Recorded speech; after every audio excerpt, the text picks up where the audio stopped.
যেসব পুরুষ মানুষরা মহিলাদেরকে ভাবে যে তারা বাড়িতে বসে সেরকম কোনো কাজ করে না, শুধু দুটো রান্নাই করে, বাড়ির কাজকে মূল্যায়নই দেয় না, সেসব পুরুষ মানুষদের প্রথমত বাড়ির কাজ করার জন্য কিছুদিন ছেড়ে দেওয়া উচিত। তাহলে তারা বুঝতে পারবে যে একটা মেয়ে বাড়িতে সারাদিন কী কী কাজ করে আর একা হাতে সংসারটাকে কিভাবে সামলায়। আর দ্বিতীয়ত, তারা টাকার মূল্যায়নটাকে বেশিই দেয়, ঘরের কাজটাকে তারা সেইভাবে মূল্যায়ন করে না।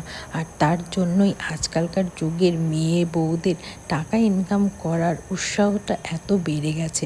আর তার জন্যই ফেসবুক, ইউটিউব, বাইরে চাকরি করার সমস্ত দিক থেকে মেয়েরা এখন ইনকাম করার জন্যই চেষ্টা করে, কারণ টাকাই তো সব জীবনে, টাকা না থাকলে কিছুই। এখনকার যুগে টাকা দিয়েই মানুষকে মূল্যায়ন করা হয়। আর যদি তোমার টাকা থাকে তাহলেই তুমি বেস্ট অফ বেস্ট সবার কাছে।